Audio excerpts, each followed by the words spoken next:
بسم اللہ الرحمن الرحیم۔ السلام علیکم ورحمۃ اللہ وبرکاتہ۔ بسم اللہ الرحمن الرحیم۔ عزیز طلباء اکرام، ایم اے اسلامیات کے مضمون فقہ و اصول الفقہ کا آج ہمارا سبق نمبر 187 ہے، جس کا عنوان ہے کتاب النکاح کا الباب الثانی، اور انشاءاللہ آج ہم وقد احتجت سے پڑھیں گے۔ تو نیا سبق شروع کرنے سے پہلے ہم پچھلے سبق کا خلاصہ دیکھتے ہیں۔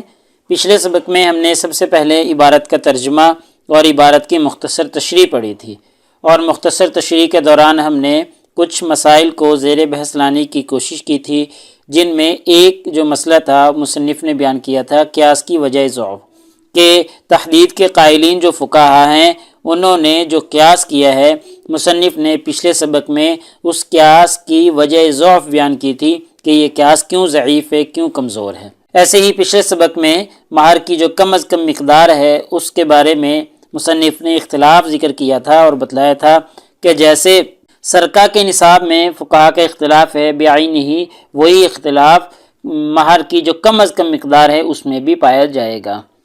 ایسے ہی ایک اور مسئلہ جو پچھلے سبق میں ہم نے ڈسکس کیا تھا وہ عدم تحلیل کی دلیل تھی، کہ مصنف نے عدم تحلیل کی ایک دلیل کے طور پر ایک حدیث مبارکہ پیش کی تھی، جس میں ایک عورت نے نبی کریم صلی اللہ علیہ وسلم کے سامنے جوتوں پر نکاح کر لیا تھا، یعنی اس کا مہر جو تھے وہ جوتے مقرر کیے گئے تھے۔ تو آپ صلی اللہ علیہ وسلم نے اس سے پوچھا بھی تھا، کیا اپنے آپ کو آپ جوتوں کے عوض اس کے نکاح میں دے رہی ہو؟ اس نے کہا جی ہاں یا رسول اللہ۔ تو آپ صلی اللہ علیہ وسلم نے اس نکاح کو جائز رکھا۔ تو یہ عدم تحدید کی ایک دلیل مصنف نے بیان کی تھی۔ تو انشاءاللہ آج کے اس سبق میں ہم سب سے پہلے عبارت کا ترجمہ اور عبارت کی مختصر تشریح دیکھیں گے، اور مختصر تشریح کے دوران ہم تحدید کے قائلین کی ایک دلیل پر آج روشنی ڈالیں گے۔ مصنف نے بڑی مشکل سے جو ہے تحدید کے قائلین، جس میں احناف اور مالکیہ ہیں، ان کی دلیل بیان کریں گے آج مصنف۔ تو یہ پہلے تو ان کے دلائل کا جواب اور ان کی دلائل کے وجہ ضعف ہی بیان کرتے رہے ہیں، تو آج ان کی دلیل بیان کریں گے۔ اور لیکن دلیل بیان کرنے کا مقصد قوت دینا نہیں، بلکہ ان کا ضعف قرار دینا ہے، یعنی ان کی یہ دلیل بھی اس لیے بیان کر رہے ہیں تاکہ اس کی بھی وضاحت کر دیں، اس کی بھی وجہ ضعف اور اس کی کمزوری بھی بیان کر دیں۔ تو پھر اس دلیل کا جواب دیں گے، مطلب کہ اس کی وجہ ضعف اور اس کی کمزوری بیان کریں گے، اور پھر آج کے اس سبق میں انشاءاللہ ہم تیسرا مسئلہ شروع کریں گے، جو کہ اس پہلے موضوع کا تیسرا مسئلہ تھا، اور وہ تھا مہر کی جنس کے بارے میں۔ مطلب یہ کہ مہر کیسا ہونا چاہیے، کس جنس کا ہونا چاہیے، کس کس چیز کو مہر بنایا جا سکتا ہے اور کس کو مہر نہیں بنایا جا سکتا۔ تفصیل سے اس تیسرے مسئلے کو انشاءاللہ آج کے سبق میں ہم شروع کریں گے۔ تو مہر کی جنس کے بارے میں فقہا کا اختلاف ہے، تو انشاءاللہ اختلاف کی وضاحت بھی کریں گے۔ تو چلیے دیکھتے ہیں، یہ آج کی ہماری عبارت ہے۔ وقد احتجت الحنفیۃ، احناف نے جو دلیل پکڑی ہے کس بات میں؟ لکون الصداق محدداً، کہ جو مہر ہے وہ محدود ہے، متعین ہے، بہذا القدر، اتنی مقدار، یعنی جو احناف نے دلیل پکڑی ہے کہ مہر کی کم از کم مقدار متعین ہے، اور وہ کتنی ہے، اس کے بارے میں جو دلیل انہوں نے لی ہے بحدیث، ایک حدیث ان کی دلیل ہے، یروونہ عن جابر عن النبی علیہ الصلاۃ والسلام، جس کو روایت کرنے والے حضرت جابر رضی اللہ تعالی عنہ ہیں۔ انہوں نے نبی کریم صلی اللہ علیہ وسلم سے روایت کیا ہے کہ انہ قال، کہ نبی کریم صلی اللہ علیہ وسلم نے فرمایا، لا مہر باقل من 10 دراہم، کہ 10 درہم سے کم میں مہر نہیں ہے۔ لا مہر باقل من 10 دراہم، یعنی 10 درہم سے کم میں کوئی مہر نہیں ہے۔ تو یہ نبی کریم صلی اللہ علیہ وسلم کا فرمان ہے، حضرت جابر رضی اللہ تعالی عنہ سے یہ مروی ہے، اور آپ صلی اللہ علیہ وسلم نے فرمایا کہ 10 درہم سے کم مہر نہیں ہوگا۔ تو اس لیے احناف نے یہی دلیل پکڑی ہے کہ بھائی 10 درہم سے کم مہر نہیں ہو سکتا، کیونکہ نبی کریم صلی اللہ علیہ وسلم کا فرمان موجود۔ ولو کان ثابتا، یہاں سے مصنف اب اس دلیل کا جواب دے رہے ہیں، کہ فرما رہے ہیں کہ اگر یہ حدیث ثابت ہوتی، یہ لا مہر باقل من 10 دراہم والی حدیث ثابت ہوتی، لکان رافعا لموضع الخلاف، تو یہ جو اختلاف ہے اس کو رفع کر دیتی ہے۔ یہ اتنا لمبا چوڑا اختلاف ہے فقہا کے درمیان میں، اگر یہ حدیث موجود ہوتی تو اتنا لمبا چوڑا اختلاف نہ ہوتا، پھر تو وضاحت تھی، پھر تو ہر فقیہ یہ کہتا کہ جی 10 درہم سے کم میں مہر نہیں ہو سکتا۔ تو مصنف کہہ رہے ہیں کہ اگر یہ حدیث ثابت ہوتی تو لکان رافعا لموضع الخلاف، تو یہ اختلاف ختم ہو جاتا، یہ اس کو ختم کر دیتی۔ کیوں؟ لأنہ کان یجب لموضع هذا الحدیث ان یحمل حدیث سہل بن سعد علی الخصوص، کیونکہ یہ جو حدیث ہے نا، یہ لا مہر باقل من 10 دراہم والی، تو اس وقت یہ اس حدیث کی جگہ ہو جاتی جس کو سہل بن سعد والی حدیث ہے اس کو محمول کر دیتے خصوص پر، یعنی وہ خصوصیت پر محمول ہو جاتی، تو اس کو خصوص پر محمول کر دیتے اور یہ اس جگہ موجود ہو جاتی اور 10 درہم کی مقدار متعین ہو جاتی۔ ٹھیک ہے، پھر سے دیکھیں، لأنه كان يجب لموضع هذا الحدیث، تو پھر یہ والی جو حدیث ہے یہ اس صورت میں ہو جاتی، یعنی 10 درہم کے اوپر ہو جاتی، اور ان يحمل حدیث سہل بن سعد علی الخصوص، اور جو سہل والی جو حدیث ہم نے پیچھے پڑھی تھی جو لمبا واقعہ تھا، اس کو ہم خصوص پر معمول کر دیتے اور یہ حدیث اپنی جگہ برقرار رہتی اور کم از کم مقدار متعین ہو جاتی۔ اگر یہ ثابت ہوتی، مصنف یہ کہہ رہے ہیں اگر یہ ثابت ہوتی تو پھر یہ مسئلہ ایسے حل ہو جانا تھا۔ اب آگے کہہ رہے ہیں وَلَكِنَّ حَدِيثَ جَابِرٍ هَذَا ضَعِيفٌ عِنْدَ أَهْلِ الْحَدِيثِ، لیکن مصنف کہہ رہے ہیں مسئلہ یہ ہے کہ یہ حدیث ضعیف ہے، لیکن حدیث جابر، حدیث جابر جو ہے یہ والی حدیث هَذَا ضَعِيفٌ عِنْدَ أَهْلِ الْحَدِيثِ، اہل حدیث کے نزدیک یہ حدیث کیا ہے؟ ضعیف ہے، کمزور ہے۔ کیوں؟ فَإِنَّهُ يَرْوِيهِ، کیونکہ اس کو روایت کرنے والے قالو کہتے ہیں کہ مبشر بن عبید اللہ انہوں نے روایت کیا ہے حجاج بن ارطاد سے، اور انہوں نے عطا سے، اور عطا نے جابر سے۔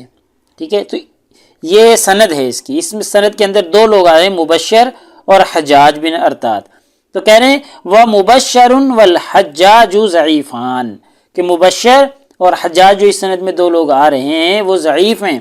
وَعَطَاءٌ أَيْضًا لَمْ يَلْقَ جَابِرًا، اور ایسے ہی عطا کی ملاقات حضرت جابر سے نہیں ہے۔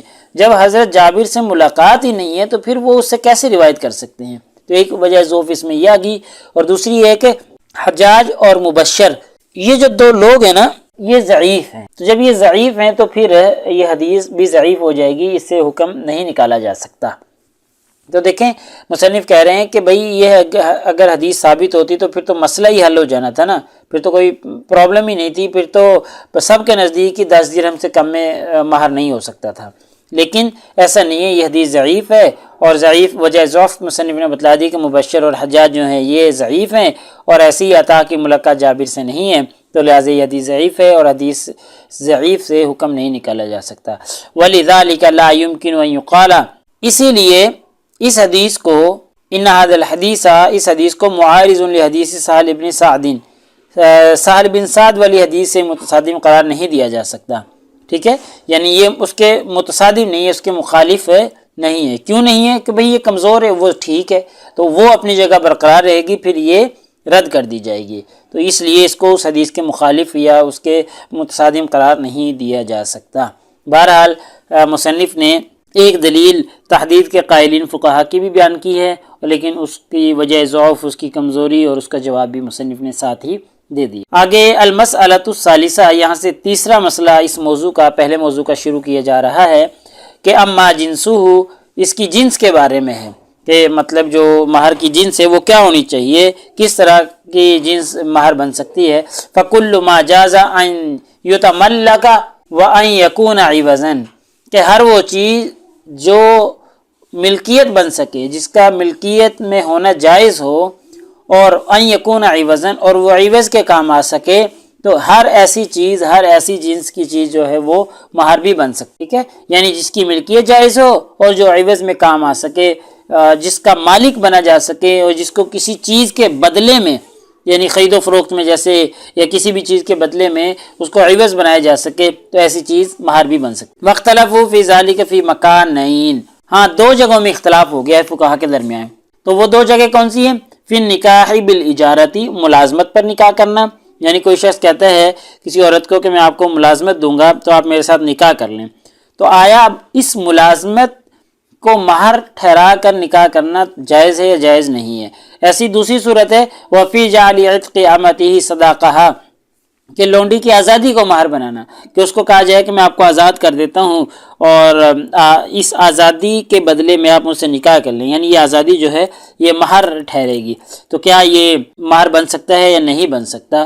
تو یہ دو چیزوں میں فقہا کا اختلاف ہے۔ تو آگے اختلاف کی وضاحت کر رہے ہیں کہ امن نکاح علی الاجارتی، کہ جو اجارت پر ملازمت پر نکاح کرنا ہے، ففی المذہبی فیہ ثلاثۃ اقوال، تو امام مالک رحمہ اللہ کے جو اس کے بارے میں 3 اقوال ہیں، ٹھیک ہے۔ یہ ویسے پہلے میں نے بھی عرض کیا تھا کہ جہاں پر بھی اکیلے مذہب کا لفظ مصنف ذکر کرتے ہیں وہاں پر مذہب مالکی مراد ہوتا ہے۔ تو مالکی مذہب میں نکاح علی الاجارہ کے بارے میں 3 اقوال ہیں۔ قول، پہلا قول ہے بالاجازتی کہ یہ جائز ہے، ٹھیک ہے، وقول بالمنع، اور دوسرا قول ہے کہ یہ جائز نہیں ہے، اس کی ممانعت ہے، وقول بالکراہتی، اور تیسرا قول ہے کہ یہ مکروہ ہے، ٹھیک ہے۔ یعنی یہ 3 قول ہو گئے، جائز ہونا، منع ہونا اور مکروہ ہونا۔ والمشہور عن مالک الکراہت، اور امام مالک رحمہ اللہ کا جو مشہور مسلک ہے وہ یہی ہے کراہت کا، کہ یہ مکروہ ہے، ایسا کرنا نہیں چاہیے۔ ولذالک رأى فسخہ، اسی وجہ سے امام مالک رحمہ اللہ کی رائے یہ ہے کہ اس کو فسخ کر دیا جائے گا قبل الدخول، بشرطے کہ اس نے دخول نہ کیا ہو، بستری نہ کی ہو، تو پھر اس کو فسخ کر دیا جائے گا۔ یعنی اگر کسی نے نکاح علی الاجارہ کیا اور دخول نہیں کیا، بستری نہیں کی، تو پھر اس نکاح کو فسخ کر دیا جائے گا۔